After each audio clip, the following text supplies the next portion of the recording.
Selamat sore semuanya, selamat datang di podcast Smart Farming sore ini. Saya Renanda beserta rekan saya Nina Februanti yang akan memandu diskusi kita sore ini. Nah, sore ini kita akan membahas topik yang lagi hangat-hangatnya nih, yaitu Smart Farming atau pertanian cerdas. Betul sekali, agrikultur alias pertanian. Siapa nih yang masih bayangin kalau pertanian itu harus ke sawah terus kotor-kotoran? Sekarang sudah zamannya teknologi, jadi pertanian juga bisa jadi canggih dan efisien. Langsung aja, tanpa basa-basi, kita kenalan dulu sama tim hebat kita pada sore ini. Oke, saya perkenalkan dulu nih tim Smart Farming kita sore hari ini. Yang pertama kita punya narasumber. Pertama yaitu Casey, Hai. seorang yang ahli di bidang teknologi Smart Farming. Berikutnya narasumber kedua yaitu Maria, Hai. seorang petani yang sudah bertahun-tahun aktif di pertanian dan sudah merasakan langsung manfaat Smart Farming di lahannya. Ketiga, kita mempunyai narasumber ketiga yaitu Veriko, Halo semuanya. yang sudah banyak melakukan riset tentang agrikultur masa depan. Dan yang terakhir, narasumber keempat yaitu Sasa, dari pertanian yang akan bercerita tentang dukungan pemerintah untuk pertanian cerdas. Welcome to the team. Boleh kasih kata sambutan untuk pendengar kita? Halo semua, senang bisa hadir di sini. Saya Casey, seorang yang ahli dalam bidang teknologi smart farming. Halo semua, saya Maria. Saya seorang petani yang sudah bertahun-tahun aktif di pertanian dan sudah merasakan langsung manfaat smart farming di lahan saya sendiri.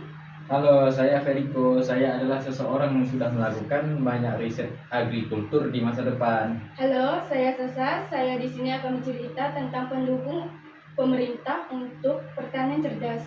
Wah, tim yang solid. Tanpa berlama, langsung saja kita masuk ke materi utama. Oke, pertanyaan pertama saya untuk Mbak Casey yaitu apa sih sebenarnya smart farming? Bedanya sama pertanian konvensional seperti apa? Baik, smart farming itu penerapan teknologi, informasi dalam komunikasi dalam proses pertanian. Jadi, semua aktivitas pertanian, pengontrolan irigasi, pemupukan, monitoring iklim, bisa dilakukan secara otomatis atau semi-otomatis. Penggunaan sensor dalam drone dan sistem digital, kalau pertanian tradisional masih mengandalkan feeling dan pengalaman turun-temurun, smart farming menggunakan data. Contoh sederhana, sensor kelembaban tanah secara real time. Memberitahu kita kapan harus menyiram, bukan lagi berdasarkan feeling, kira-kira sudah kering belum. Bedanya, lebih presisi, lebih hemat sumber daya, dan hasilnya bisa lebih maksimal. Wah, seperti punya asisten pribadi ya, itu yang menarik. Dari perspektif riset, sebenarnya seberapa urgent sih smart farming itu untuk Indonesia? Sangat urgent, bahkan kritis. Kita tahu bahwa Indonesia populasi terus bertambah. Tapi lahan pertanian semakin berkurang karena alih fungsi lahan. Data dari BPS menunjukkan bahwa rata-rata pertanian kita semakin berkurang. Sementara kebutuhan pangan terus naik. Satu-satunya cara memenuhi kebutuhan pangan dengan lahan yang terbatas adalah produktivitas persatuan lahan. Dan smart farming adalah tools utama untuk intensifikasi yang efektif. Riset kami menunjukkan IoT based irrigation bisa menghemat air sampai 30%. Sambil meningkatkan hasil panen 20-40%. Itu kan sangat luar biasa. Menarik sekali. Jadi smart farming bukan hanya soal canggih, tapi memang kebutuhan.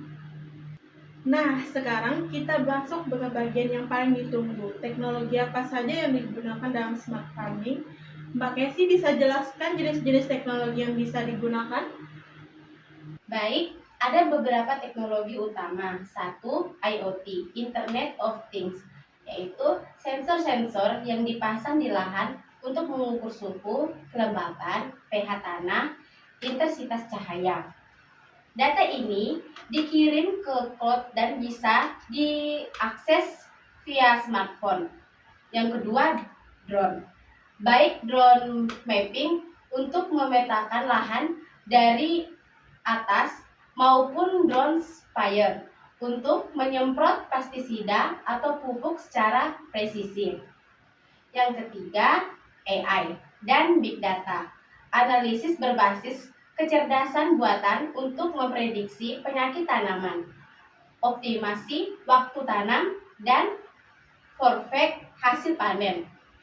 Yang keempat, vertical farming, yaitu pertanian bertingkat dengan kontrol lingkung penuh. Wah, teknologinya banyak juga ya, tapi pasti harganya mahal. Bagaimana dukungan pemerintah untuk ini? Jadi pemerintah sebenarnya sudah memiliki beberapa program dukungan. Misalnya melalui Kementan, ada program smart farming perizinan di beberapa daerah.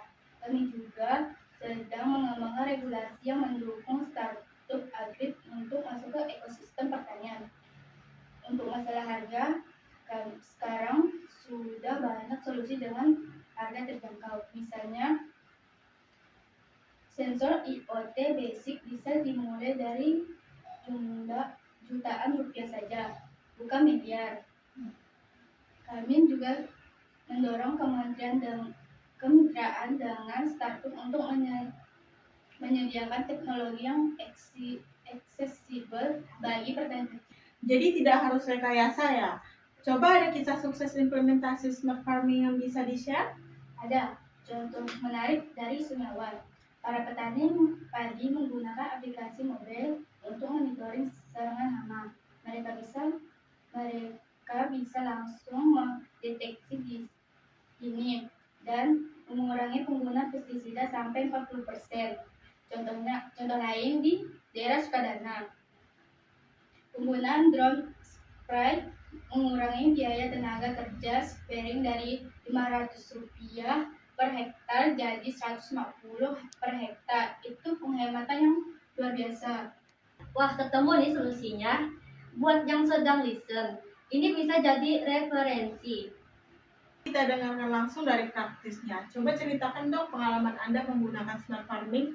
Oke, baik. Awalnya saya beralih ke smart farming sebenarnya karena ketidakpastian iklim. Dulu saya sering gagal panen karena tiba-tiba banjir, cuaca ekstrim. Saat itu saya coba pasang sensor suhu dan kelembapan di greenhouse. Pertama, terasa ribet, harus belajar aplikasi, cara baca data. Tapi setelah satu musim, bedanya terasa sekali. Saya bisa prediksi kapan harus siram, kapan harus ventilasi, kapan harus kasih pupuk. Hasilnya, dari yang kadang gagal, sekarang di atas 85%. Dan yang lebih terasa beban kerja lebih berkurang.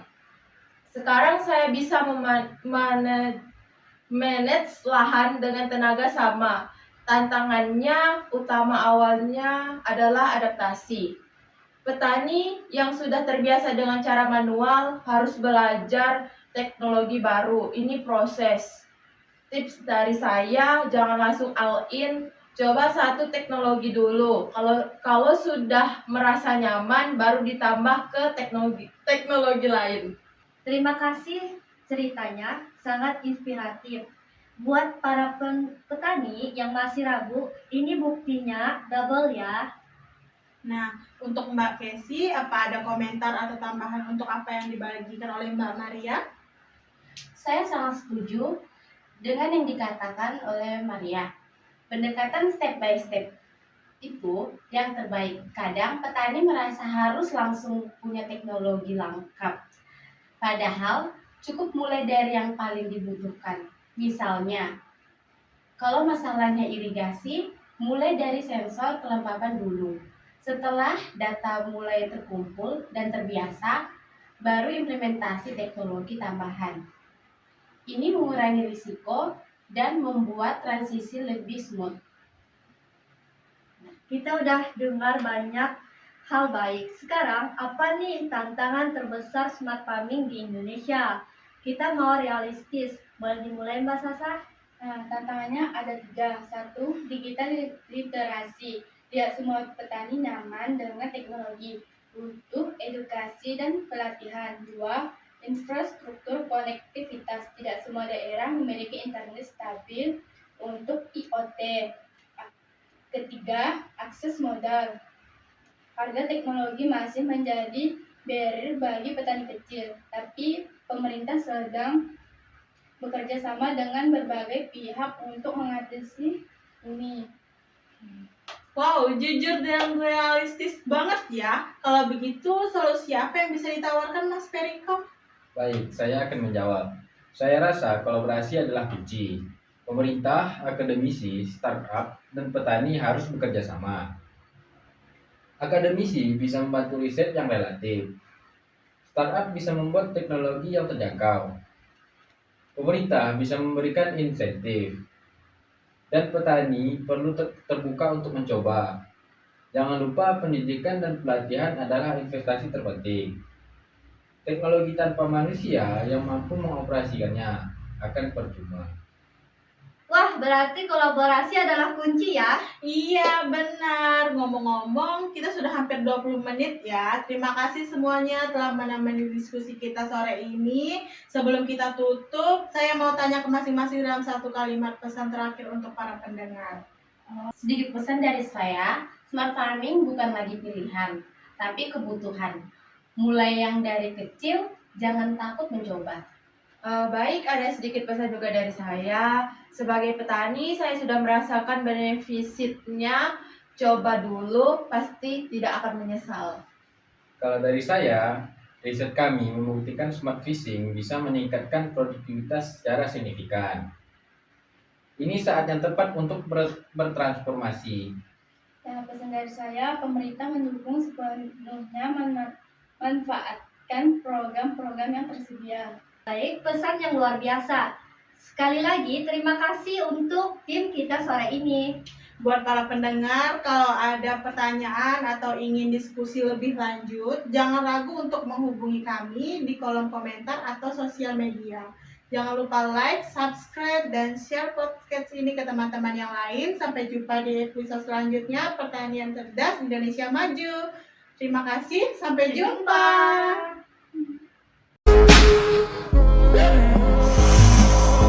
First you both go out your way and the vibe is feeling stronger. What's small turn to a friendship turn to a bond, and that bond will never be broken. The love will never get lost.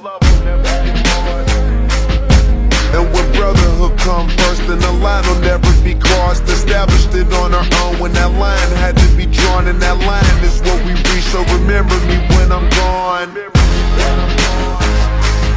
How can we not talk about family when family's all that we got? Everything I went through, you were standing there by my side.